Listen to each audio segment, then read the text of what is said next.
Students, today I will teach you next topics tools and weapons. Tools and weapons. That means उस time जो Neolithic as हुआ, नवपाषाण काल हुआ, उस नवपाषाण काल में अर्लीस्ट पीपल्स ने किस तरीके से टूल्स और वेपन्स का निर्माण किया, यंत्र और हथियारों को बनाया. There was a great improvement in tools and weapons of Neolithic age. Now man had become a skilled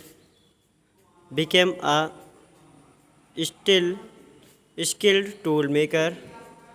ये एक टूल्स में बहुत ही ग्रेट इम्प्रूवमेंट्स रही. टूल्स और वेपन्स में बहुत ही ग्रेट इम्प्रूवमेंट हुआ न्योलिथिक एज में. इनके अलावा यहाँ पे जो मैन था वो टूल बनाने में बहुत ही स्किल्ड हो गया था. He had started making a variety of tools like axe, sickles, spear, bow and arrows. इस काल में जो हथियार बनाने के लिए जो अर्लीस्ट पीपल्स थे वो बहुत ही स्किल्ड हो गए थे, जिसमें इन्होंने axes, sickles, spear, bows and arrows बनाना शुरू किया. The tools were still made of stone but now they were harder and highly polished. जो टूल्स थे वो बहुत ही मजबूत पत्थर से बनाए जाते थे, लेकिन उनको बनाने के बाद हाईली पॉलिश्ड भी किया जाता था. The tools were still made up of stone, had wooden handles which made their easier. इनके अलावा उन हथियारों में, पत्थर के उन हथियारों में लकड़ी के हत्थे लगाए जाते थे, जिससे उसको हैंडल करने में बहुत ही ईजली होती थी. Tools belonging to the neolithic age have been found in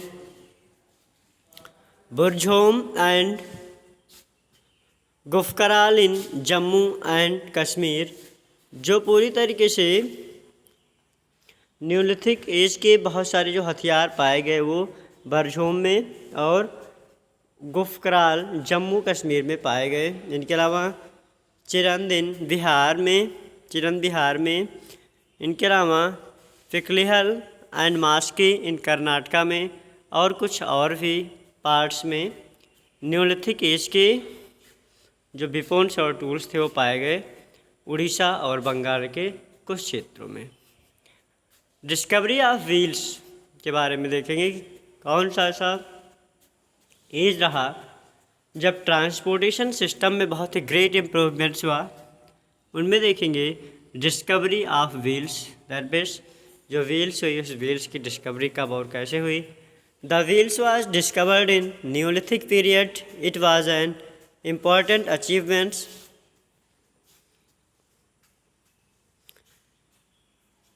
of for the early man. जो व्हील हुआ उसको न्योलिथिक एज में, न्योलिथिक पीरियड में डिस्कवर किया गया, जो अर्ली पीपल की बहुत ही ग्रेट अचीवमेंट्स रही है. Perhaps he have mighty seen rolling down of stone from mountain slope of big logs of wood rolling down by applying physical force. इनके अलावा देखेंगे कि ये संभवतः इन लोगों ने देखा कि एक पत्थर रोल होके इस माउंटेन से स्लोप के थ्रू नीचे गिर रहा था, जिससे इन लोगों को अंदाज़ा लगा कि अगर कोई भी चीज़, अगर गोले चीज़ को धक्का दिया जाता है तो उसको उस पर फिजिकल फोर्स कम अप्लाई करना पड़ता है. और इस सोच के साथ इन लोगों ने व्हील को बनाना स्टार्ट किया. A thick piece of wood shaped like circle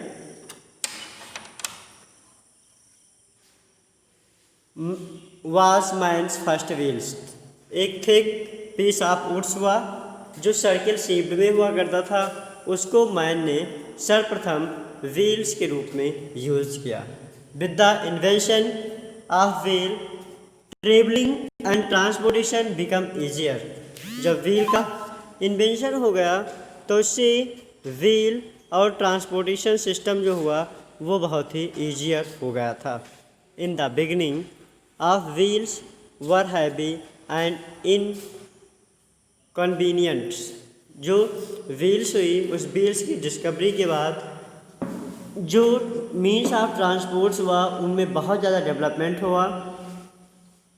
gradually it became lighter and easier to use, जो बहुत ही लाइटर और यूज़ के लिए बहुत ईजियर थी। The wheels was also used for making pottery of various type and for spinning cottons. और जो wheels हुई उसका यूज़ पोट्री करने के लिए और डिफरेंट थिंग्स के लिए हुई। नेक्स्ट चीज़ आती है पोट्री। मतलब लोग उस टाइम बहुत सारे पोट्स भी बनाते थे। उनमें as man became food producer, जो मैन था वो फूड प्रोड्यूसर था। ही नीडेड स्टोर फूड, इस नाते वो फूड को स्टोर करता था। He learn technique of making vessels and jar out of clay and basket from bamboo and kept grains in them.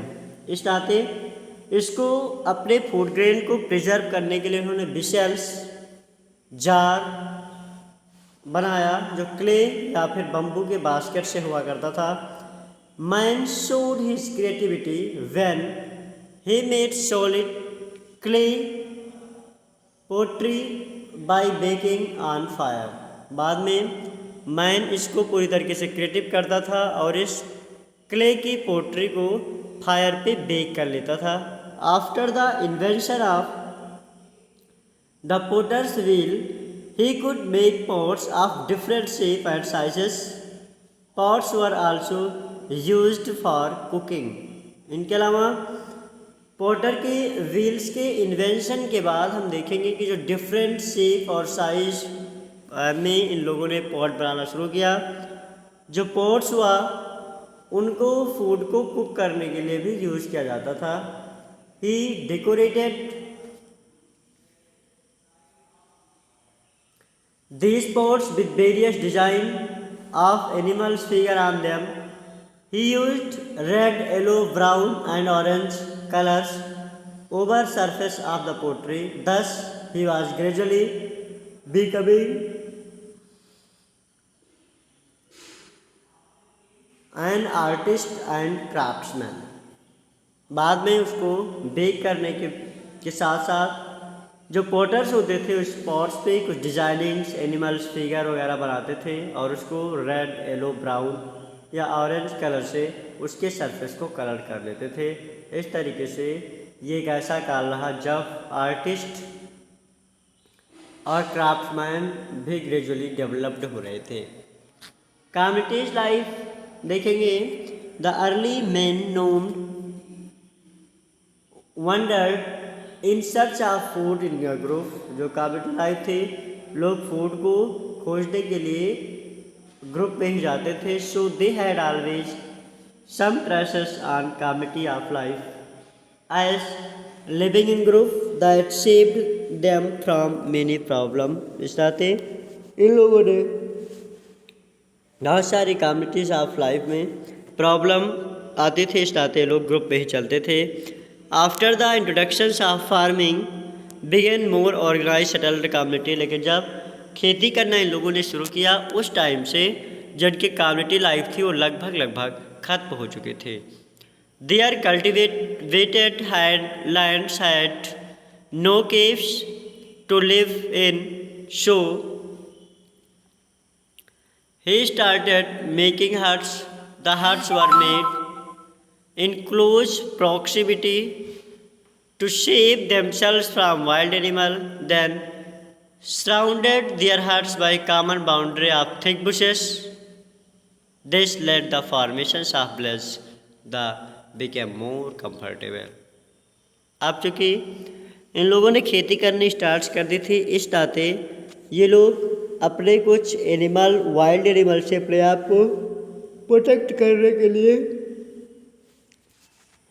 अपने हट्स के चारों तरफ थिक बुशेस की बाउंड्री लगाते थे।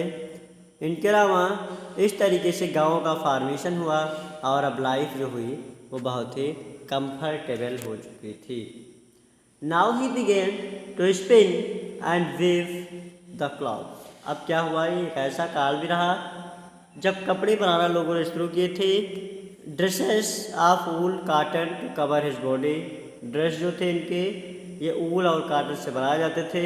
Some ornaments such as bangles and beads were also made from shells and bones which were worn by women. कुछ ऐसे ornaments, bangles, beds, shells हुआ करते थे जिसको औरतें पहनती थी, जो बोन्स या फिर स्टोन्स के हुआ करते थे। जो बाकी का पोर्शन है वो आपको अगले वीडियोज़ में दी जाएगी।